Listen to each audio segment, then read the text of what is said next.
ایک زمانہ تھا، ایک درخت کو لوگ پوجنے لگے تو وہاں ایک صوفی تھا، عبادت گزار تھا، شب زندہ دار تھا۔ اسے پتا چلا کہ لوگ درخت کو پوج رہے ہیں تو اس کے دل میں بڑی غیرت جاگی، توحید کی غیرت ہوتی ہے، وہ جاگی اور وہ کھڑا ہوا، اس درخت کو کاٹ دوں گا جس کو لوگ اللہ کا شریک سمجھ رہے ہیں اور پوج رہے ہیں۔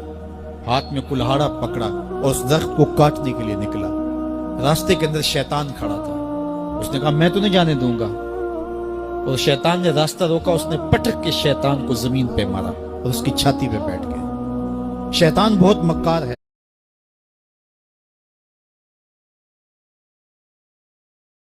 ہر ایک کو ایک طریقے سے نہیں لوٹتا، اس کے بڑے مکر و فریب اور دجل و تلبیسات ہیں۔ اس نے دوسرا طریقہ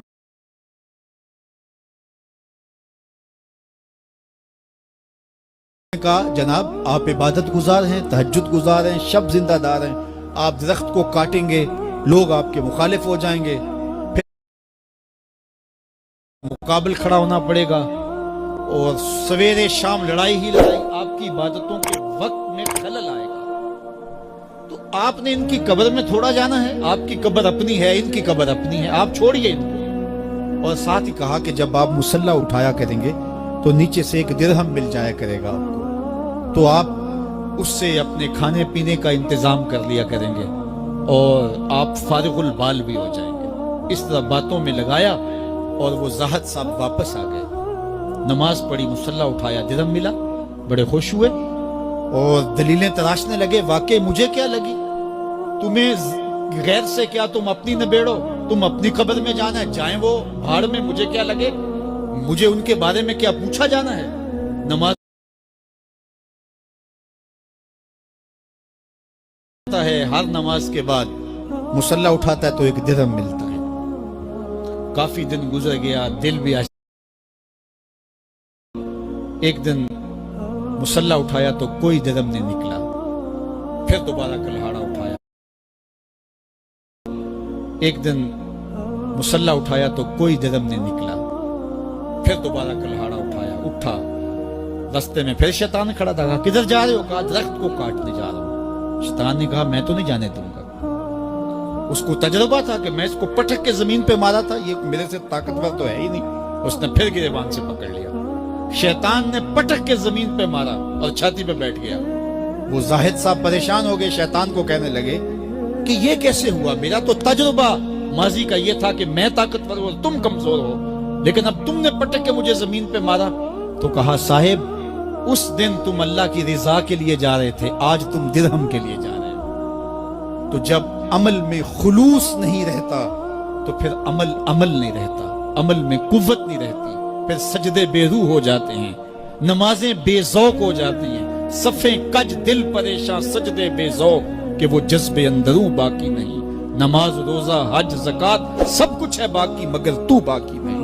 پھر سب کچھ چلتا رہتا ہے لیکن رسم ہوتی ہے، لا یبقى من الاسلام الا اسمہ ولا یبقى من القرآن الا رسمہ۔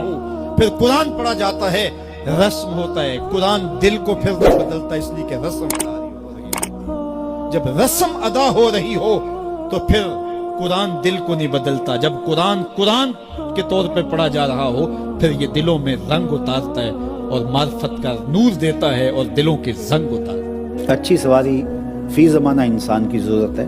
اس زمانے میں گھوڑا تھا، اس زمانے کے اندر موٹر سائیکل ہے، یا جس کو اللہ نے آسودگی دی ہے تو وہ اپنی استطاعت کے مطابق گاڑی خرید لے تو اس کی ضرورت پوری ہو جائے۔ یہ انسان کی خوش بختی ہے، اور جب رب سے مانگ رہا ہو تو یہ مانگے۔ یہ کوئی تقویٰ نہیں بندہ کہے کہ یا اللہ مجھے گاڑی نہ دینا، میں پیدل ہی کھجل ہونا ہے، یہ کوئی بات نہیں ہے، یہ کوئی تقوی کے زمرے میں نہیں چیز آتی۔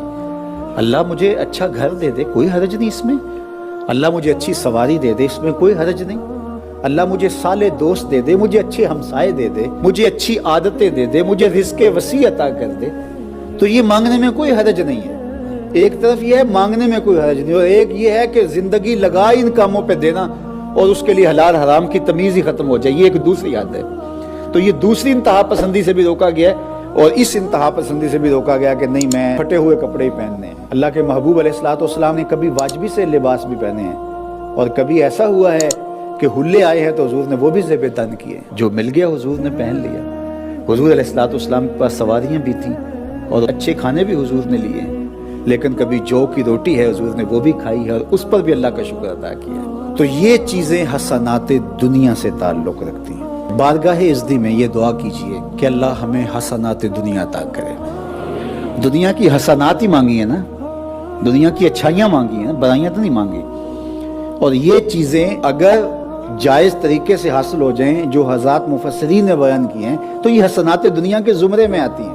وہ ایک صاحب تھے ایک زمانے میں، وہ بہت سادے رہتے تھے، تو ایک دن وہ تشریف لائے تو انہوں نے ایک جوتا، یہ ہوائی چپل نہیں ہوتی، نیلے رنگ کا پہنا ہوا تھا تو ایک سفید رنگ کا، دو رنگوں کے پہنے ہوئے تھے۔ تو وہ چلے گئے تو مجھے کسی نے کہا کہ یہ بڑی درویشی ہے یار، کہ دیکھو ایک نیلے رنگ کا اور دوسرا سفید رنگ کا، کیا درویشی ہے؟ میں نے کہا یہ مشکل نہیں ہو جاتا، دو جوتے خریدنے پڑتے ہیں، یہ تو مشکل نہیں ہو جاتا یہ درویشی اختیار کرنے کے لیے کہ دو جوتے خریدیں گے، ایک ادھر سے لیں گے ایک ادھر سے لیں گے اور پہن کے جائیں گے۔ میں نے کہا یہ ہمارا دین میں نہیں کہتا۔ کچھ لوگ اس کو دین سمجھتے ہیں، کپڑے اتار کے پھینکے تو فقیر ہوتا ہے، یہ کوئی فقیری نہیں ہے۔ تو اصل اعمال کا دار و مدار نیات پہ۔ ہاں ایسا ہے کہ انسان جلدی میں ہے تو جس طرح کا جوتا پہن لیا، لیکن ایسا نہیں ہے کہ انسان جان بوجھ کے اس طرح کرے، تو یہ بری بات ہے۔